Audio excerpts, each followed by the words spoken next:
Hello and welcome to another episode of the Opus Wealth Style Podcast. My name's Iván Watanabe, on with my co-host and colleague, Evan Wohl. What's going on, Evan? How's it going, Iván? I'm doing good, man. I'm doing good. I am very excited to have on a good friend and client of yours, Jon Minkoff. What's going on, John? How are you? I am good. Thank you for having me. Absolutely. Absolutely. So, Evan, since you're so familiar with John, why don't you give him, a proper intro here?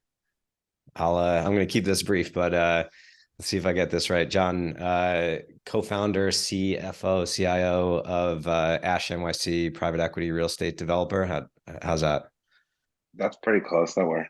Pretty close. Why don't you give us just a little lay of the land of your company, the different aspects of the company, and kind of where you guys came from?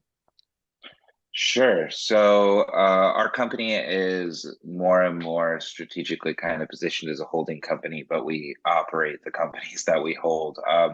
We have a private equity investment side of the business. We have an operating business that's a service business that furnishes homes and does that whole business, which I'll get into. And then we have a hotel management company, which serves most of our private equity investments. We have some non-hospitality investments, but for the most part, the hotel management company, which is a separate entity, runs each of those investments. And my job is really just to kind of pay attention to it all and hopefully help maneuver it in the right directions from a financial and an investment perspective. Or at least that's what I tell myself. I think you're being a little modest there, but the part of the reason we wanted to have you on here is we have plenty of clients who are often asking us about diversification away from traditional investments and want to get some exposure to real estate. Now, you have a unique perspective on real estate investing, and so I'm sure there's some differences, but also some crossovers. So, as it relates to investing in real estate, maybe for the layperson, are there some key basics that you're looking for, or areas that you think are fundamental to real estate investing? Yes. I mean, I think that real estate investment is unique in that certainly speculative by nature, but it's so slow moving and it's different than, other trades. So it's its own world. We always joke there's like the private equity real estate guys, and then there's like everybody else in real estate in private equity, and it's like we're totally different groups. It's like you're in a room and we're in one area and they're everywhere else. And for us, real estate and thinking about it, like, I mean, when we're going to buy property, it's, we think about location. Obviously everybody says that, like, you don't want to buy something for us that you can't sell. If you buy in a very unique location, that can be positive or negative. You got to look at how many people will actually buy your real estate. And then, not that we always are really planning to sell it, but it's only worth what someone will buy from it. But, we look a lot at replacement cost. When we're going to buy a building, we say, well, how much would it cost to actually build this building versus, what's in it versus the improvements that we would want to put in it. And we look at the end income of what the building is going to be able to produce, right? So, value is driven by a lot of different things, but ultimately value, for the most part, on operating investments trades based off of, how well the asset performs, from an NOI perspective. So from a net operating income perspective. So, those are the key things we look at. And you don't want to be overly invested in an asset. You don't want to buy something and put more money in it than it's going to cost to sell it. And then for us specifically, we participate in markets where there's strategic opportunities with incentives. So we focus on markets where there's available tax credits and stuff like that. That reduces the risk as a whole. It brings in a lot of outside capital that is, it's like, I don't want to call it free capital, but you're utilizing incentives and tax incentive financing and stuff like that. So we're often looking in very strategic markets that allow us to participate in those programs to help hedge some of the initial investment in what we're doing. So that's a really long answer, but that real estate's not as straightforward as, buying it. Like if you're buying into a REIT, that's one thing, but it's very different when you're actually executing on the project. Each one is its own little business in a lot of ways. Yeah. It's interesting. I think one of the things that sort of is pops up, and every time I have this conversation with retail clients that are looking for an investment opportunity in real estate, they get too emotional about the purchase, right? They sort of, many of them are like, oh, I don't really, I don't know if I could see myself living here. I'm like, no. It's about the economics, right? It's simply about it's about how is it going to cash flow, not about do you see yourself living there. And then when they furnish this place, many of them will furnish it as if they were going to live there themselves. And they don't treat it as much of a business as I would like to see them. It should be solely about the numbers, right?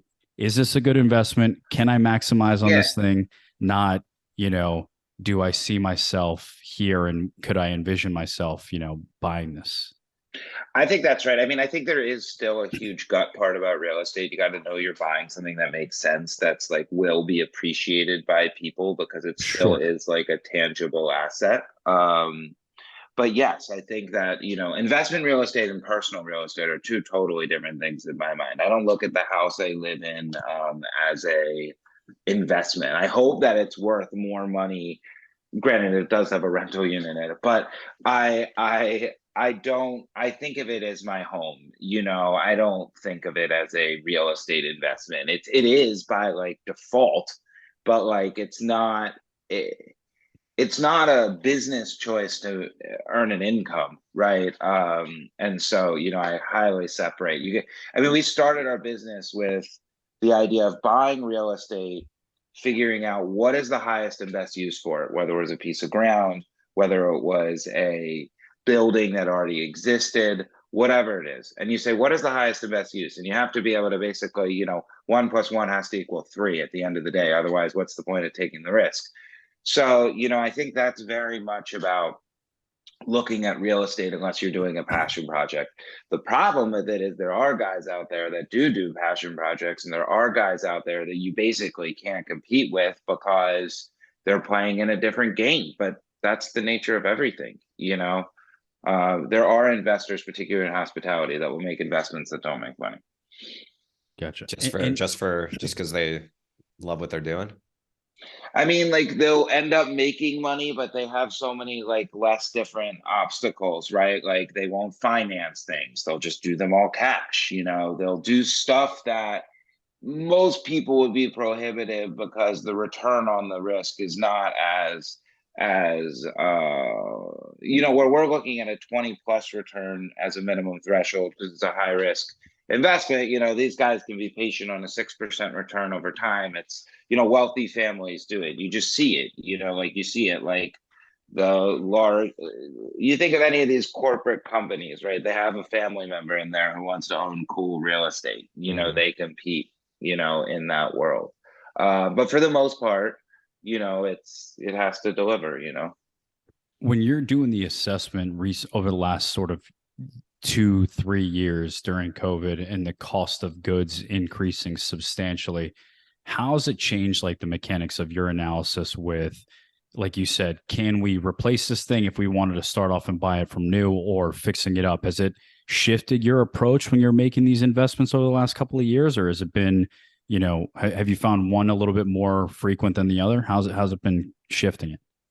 We strategically focus on historical rehab. So for me, I am much more focused on buying buildings that exist that I'm going to have to do substantial rehabilitation to. With that said, and the replacement cost really only comes into play when you're buying an existing building. With that said, we're not afraid of the new construction element of certain things right now. You just watch it like everything else. The prices have gone up and down like crazy. The commodities, timber has come down, but it's hard to be too crazy. The one thing COVID taught us, particularly in the hospitality realm of things, is it was going to be really hard to find capital out there. So, we were already underwriting now we're talking about historically low interest rates at the time. We were already underwriting deals at 9 and 10%, 3-4 times what we were paying in some cases before. And we were kind of out ahead of it on that side. The construction costs, you just kind of got to deal with and materially play with. But, we understand that we basically build in a larger standard deviation. You have bigger contingencies. And a lot of it comes down to the type of contract you deal with when you're dealing with your contractors and you're dealing with whoever you're dealing with. You can structure contracts to limit to push risk in different directions. Gotcha. And how have the dynamics been recently with the banks and sort of lending? Like, what's the current economic environment for you in the space that you're in, private equity investing, specifically with historical properties? Like, how has it changed? What are you seeing out there? And we're right now and recording this December 2022. Like his shift has already begun from quantitative easing to quantitative tightening, and who knows where that'll end. So it's an interesting time to be having this conversation. For sure. Yeah, I mean, for us, I'm trying to think of the best way to answer that question. I mean, to Evan's point, we definitely are in a point of quantitative tightening. Borrowing in the hospitality industry is always tricky. I work in an independent. I always have this joke. I go into these lending meetings when I'm dealing with like regular balance sheet lenders, your traditional bank. Whether it's a community bank or a Capital One, a traditional bank. Not an insurance company. And I always come in and I'm like, let me tell you guys. I'm a non-flagged hotel, right? I'm building in a historic building. I'm utilizing all kinds of tax credit incentives. I'm only asking for about 45% loan to cost, but like, I need to tell you all of this information, and it's a hotel in a town you probably don't love.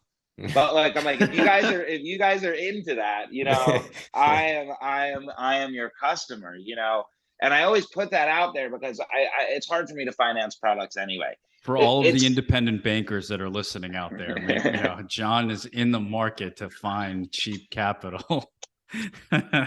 So is everyone, though. The facts.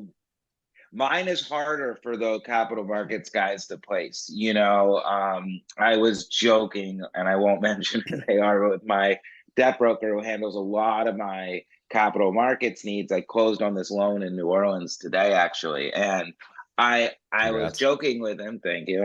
It was just a straight takeout of another one, but I was joking to him, and I was saying, I'm going to invoice you for my fee because I introduced you to the community bank. I facilitated the whole closing, right? I don't understand, the market value here. And it just so happens sometimes that's the way it goes when you're dealing with it. And historically, they've created great markets for me. And this one, I just happened to find the right person, and so you pay no matter what, is my opinion. But either way, I mean, we the bank market is always challenging. Hospitality is particularly challenging. If you're willing to pay for it, you can go to debt funds, you can go to the private market. We try to avoid that because we don't like a lot of those lending relationships, but it's always challenging. Right now it's even more challenging because I think the banks are staring at the same risks that you guys just noted, increased cost of construction, even the supply chain impacts are still very relative, I think. So, it's harder right now. So how do you manage that? I mean, isn't interest rates are kind of fundamental to the growth of your business or the management of your business? How do you manage it in a rising interest rate environment? And maybe what are some key takeaways that an individual real estate investor can kind of leverage as well? Well, don't be an idiot with your loans is like the first thing that I could say, and pay your mortgages, no matter what. But I'm very careful with the loans we take on. We're dealing mostly with fixed interest rate loans. We're dealing with terms that have provisions that allow for extensions. Oftentimes when they don't, they're protected with a swap loan, which, we won't get into the details of that, but the derivatives market, you can hedge your interest rates a little bit. And so when you take a loan that's based off of that, so you have to think about the purpose of the loan, right? Like an insurance, right? Like, why are you buying insurance? You have to have a purpose to buy the insurance, right? Like, you're not just buying it, like you're insuring something, right? Well, why are you taking on a loan, right? And what is your risk, right? So if we have recourse on a loan, we're extremely limited, right? We're not going to take on anything we can't take on. And we're willing to hold it. The crazy interest rate market right now has only really been a year and a half, right? Like max. And to be honest, like the real implications came, Q2, Q3, if that, when you got those big things with the big 75 basis points increases. So my thought process is be patient, right? Like, I was able to close on this loan today. We had secured a deal a little while back, and they recut me on interest rate. I mean, but it was still below market, and we facilitated a 6.25% interest rate over a 10-year term, and it's perfect. And it's like, but 2 years ago, I would have thought I was out of my mind on a performing asset with a great trailing record that did fine during COVID, right? That I would have that type of interest rate. And to be honest, it's a home run. If you price it today, it's probably 8.25, on that same loan. So, that was smart. We weren't like, all right, we couldn't get, we had to pair two community banks to participate together to get the loan in order, right? But they had more flexibility in interest rate because they're like tranches that go out way slower than other banks. And we said, listen, and they got a great loan to value. I mean, it was a $12 million loan on a $27 million appraisal. And that's all the money we had to take out. And we just said, you know what, we're going to take it out right now. We actually reduced our construction rate interest rate. We reduced our cash flow by over $100,000 a year. And so you think through it and you're like, well, what is the purpose of this loan? Ideally, in my business, we're trying to take loans out with more proceeds in order to take cash out, right? That's the main way we make money. And so normally I'd be like, well, why am I going to refi this, pay fees to refi it, not to take any money out? Because it's the right loan for that asset, you're not going to find anything better for it. And so we made that choice. That's the smartest thing you can do with debt, is just really don't be an idiot. Like, I know it sounds you heard stupid, it here first. And if you are going to lever the heck out of something, make sure you have no recourse on it and you are so comfortable handing those keys over, right, with confidence. Because that to me, if you don't have that mindset, then it's an investment. You got to be willing to play that risk. But our firm, we don't really over leverage things. We have we're kind of slow and steady. But it depends. Different guys with different assets will leverage the crap out of them. So in a rising interest rate environment, get fixed rates when you can. Always get fixed rate. Play close attention to the terms and have as much flexibility built in as you can. Yeah, and work with good lenders, right? Like, the reason why I was talking about banks before is you work with a bank, you can call your banker and say, hey man, I got a problem, or hey, whoever, I have a problem, right? If you're working with the derivatives market and you're working with traded loans, right? Like, you're calling up a servicing center and you're just an odds, a calculation in their system, right? Whether you have $100 million loan or you have a $2 million loan, right? They're like, sorry, no flexibility, pay your interest. We don't that isn't how it's a bond-based market, right? Like, you don't pay. It's like all calculated, it's bigger, so I think in stressful times, be careful with who you borrow with, because it looks really bad for a bank to default on a loan. They usually want to work with you. Most of these relationships are really good. If you work in the CMBS market, in the conduit market, and all those other different types of borrowing markets, even though they're real estate based, their plan is 6% of the loans are going to go bad.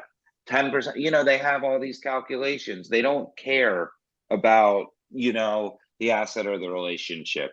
If you have a super strong performing asset where you've already financed out all your money and basically limited your risk, in my mind, that's when you go play in those worlds, and you go do that because you've taken your equity off the table. But in volatile times, I hate working with agencies and stuff like that are challenging to know that you can't pick up the phone and call them.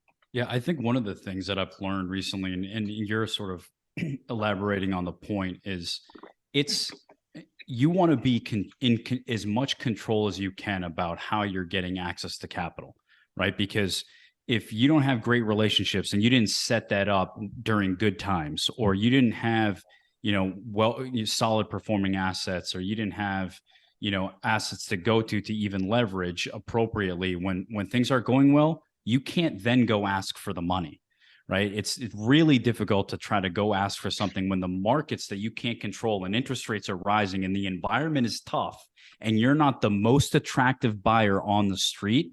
They're not going to lend to you. And so you either lose out on opportunities, or you're not able to do the things that you want to do. And the thing we've been preaching to clients for years is, having that flexibility and that optionality, being as much control as you can be in when the times are great, so that you're not the one, holding the bag when times are tough. You know what I mean? I think that's 100%, 100% right. I mean, it's the markets right now are very weird, and you just need. I think tied to that is being comfortable with what you do, right? Like, don't obviously every human wants to take themselves out of some sort of comfort level. Like, that's how we grow, or at least that's how I believe we grow, right? Like, you take yourself out of your comfort zone, you grow, right? But like, you have to do that incrementally and within reason, particularly when you're investing and you have money and stuff like that. And control is a key part of that. If you can't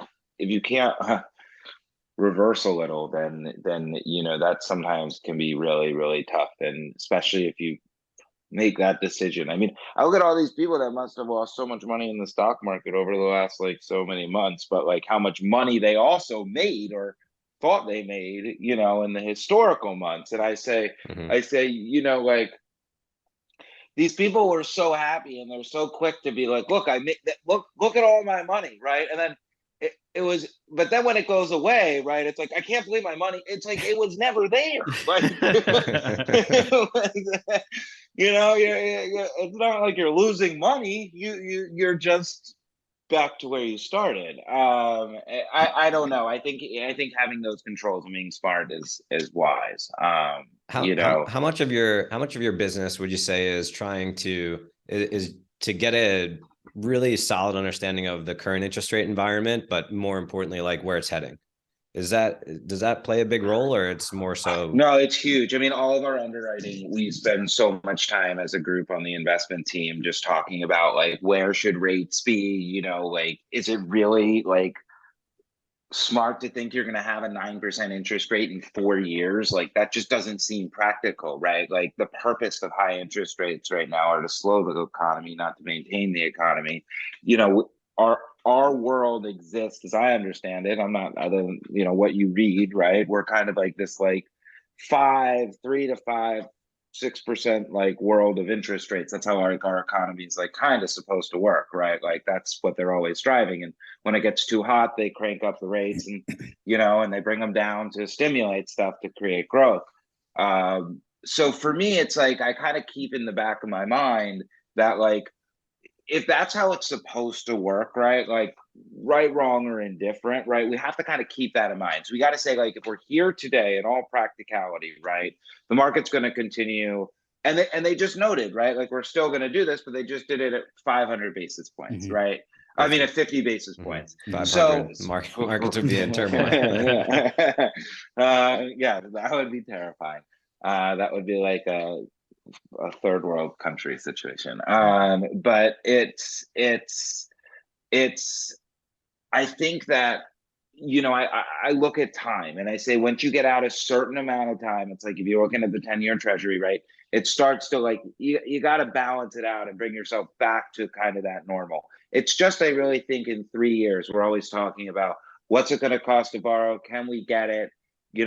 Every construction loan we go into has 5-year term from the date that it's placed in service. It's just like a model that we use. So we always have 5 years from the day that we go into the day that we open something or complete construction and I don't feel like, I mean, I've only been doing this for 15, 16 years or whatever it is, but at least within a 5-year period, there's never been not a financial opportunity. I mean, look at the last, like, every 5-year gap going back, right? Like, there was a period in those 5 years where there was a ton of opportunity.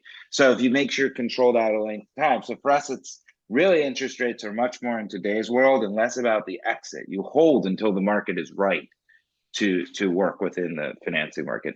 At our company, we're like old school. We aren't like, I'm not trying to squeeze every penny out of everything. I'm willing to pay to hedge some risk.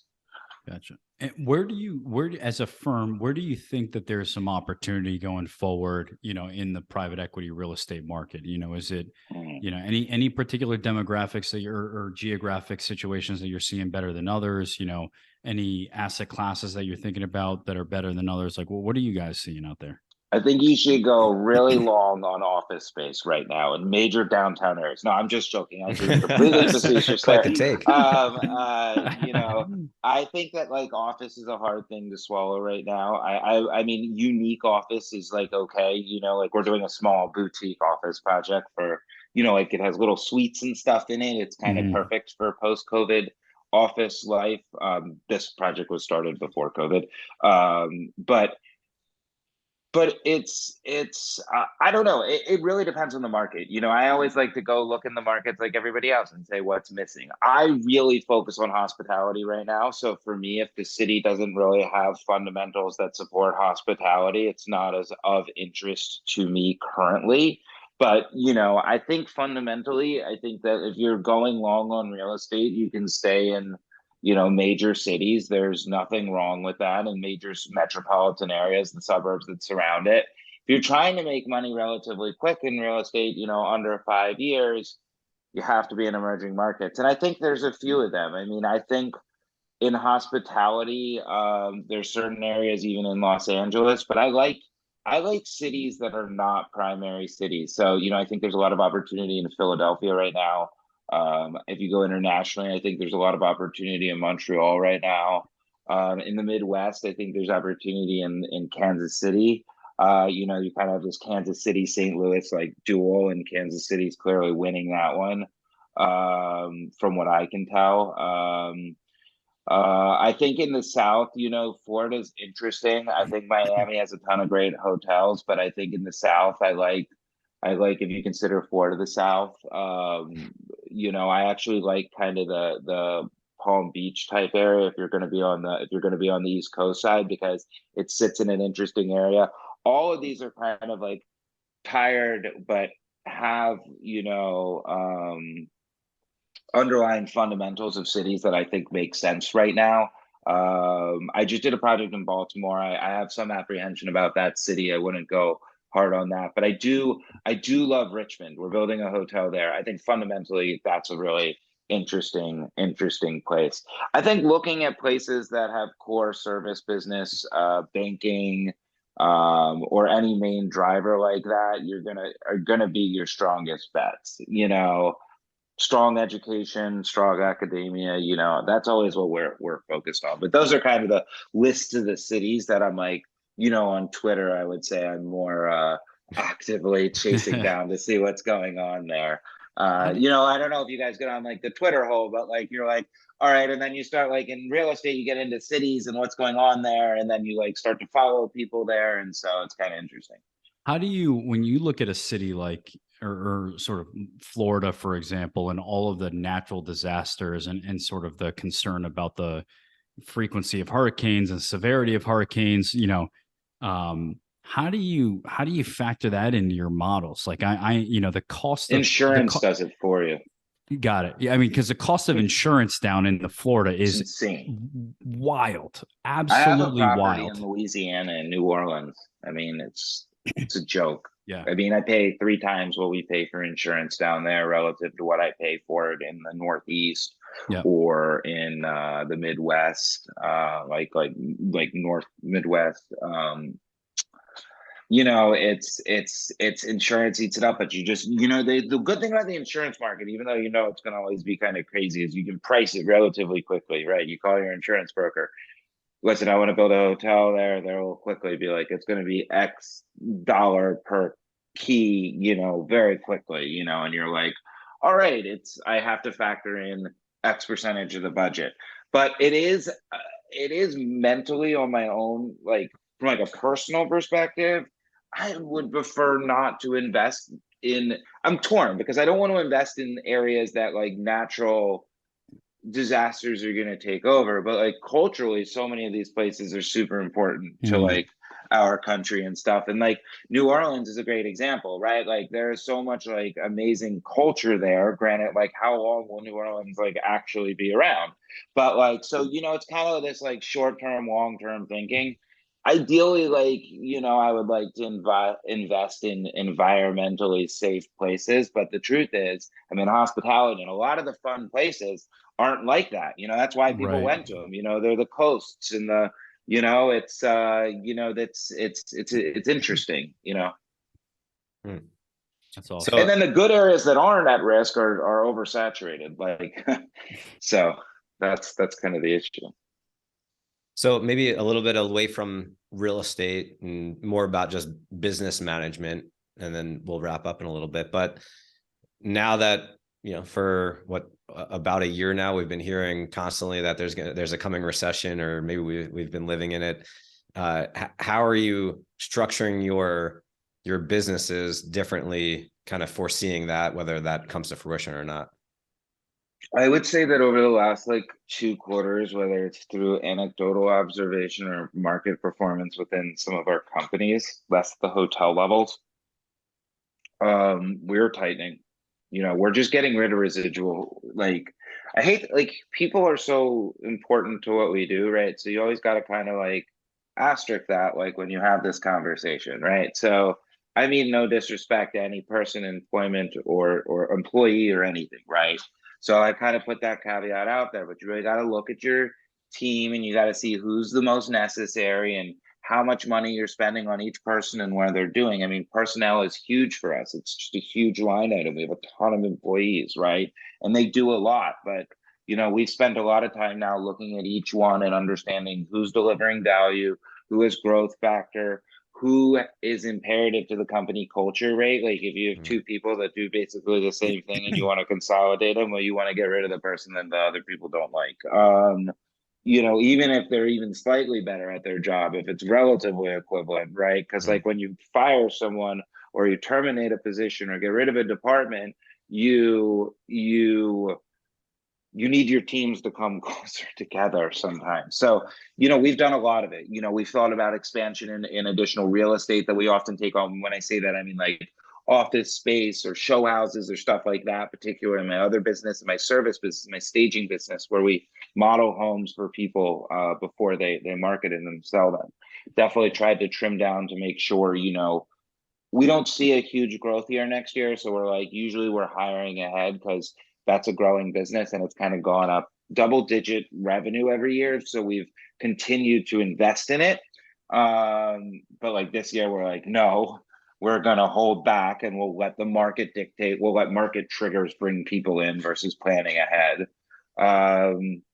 So we are tightening just across the board, you know, less spending. You know, we had a lot of like meals programs. We went through everybody's like kind of credit cards and stuff. And, you know, we let things kind of fly for a little bit. We, you know, like within deviation, we've kind of reset the tone that's like, don't take advantage of these programs. Like, so, you know, kind of resetting ourselves and telling people, you know, sometimes things are like really good and it doesn't matter if you take like an extra Uber a week or whatever. Now it's like, that's great, but put it on your credit card. Like, and if I see it again, I'm going to remove your credit card because I don't want to have to go through an exception.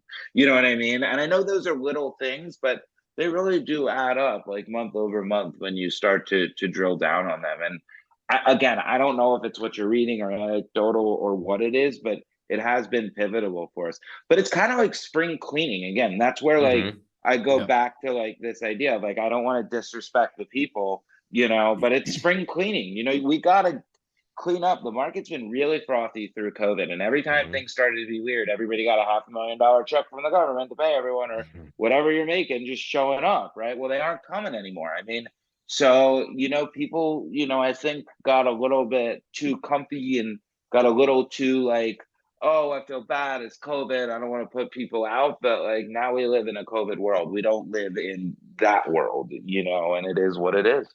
Yeah. But that we're definitely, to your point, I think Also, you see it like there's better talent coming about too. You see it like people historically who are harder to get. We made some team replacements. We hired some people where we can now get them at the cost. Like salaries were crazy. Mm-hmm. Gotta make some hard decisions. Absolutely. That's why inflation went up, because everybody started paying everybody so much. So everybody just started, just spending. They're like, all of a sudden they make $100,000. You're now making $220,000. You make $220,000 after making $100,000 a year. You're going to start spending ridiculously. Some people are. I hope your clients aren't, but the human nature is to do that. And there were a lot of crazy things. Like we saw crazy salary adjustments over the last few years. Way different than when I came about out that of all the time. Yeah. And that's also why it's going to be so difficult to actually tamp out inflation, because everyone's got more money, earning more money, and so it could take a while. Just like the stock market, man, they're gonna have to get used to it. People are gonna get paid less, right? I just really live in this world now where the material is so easy to get, and it's like everybody. It's just a frothy world right now. It disvalues some of the other stuff because it's like too much, too excessive. So I go back to my spring cleaning thought process here, and it's painful. It's painful as an operator. It's painful. You feel it. It sucks. But I think it was too frothy before. Mm-hmm. I really do. I mean, the stock market was crazy. Yeah, I mean, it really has been. But Jon, this has been an awesome conversation. I think as we kind of wrap it up, are there any particular things in general that you want to make sure that the audience kind of takes away from our conversation? Anything that that you want to kind of leave them with? If they're staying in, no, I'm just joking. No, I mean, I think that the one thing I always tell people, ask me always about real estate and investing in real estate. It's really a job. It's not a passive thing. Like if you want to invest in real estate, you can invest in funds like mine or people like that, where you have to find trusted people where you can go and invest in their deals at small amounts. And if you really want to get into those relationships, that's what I would recommend with people. I would not say go try to buy a 2-family and rent it out and be your own super and your own, especially if you especially if you don't have the time for it. You have to make sure you have the time for it. It's not a hobby. So that's always my advice with real estate. People always feel like, oh, I could just buy this. You hear the story of the plumber, who like goes and buys the 2-family and then, does this and does this. Well, let me tell you something. A plumber knows how to fix a building, right? Me, who grew up in a, sheltered world, right? Like, and educated differently, like, I don't like, I have to call a plumber, then I got to show up and make sure the plumber's there, right? So,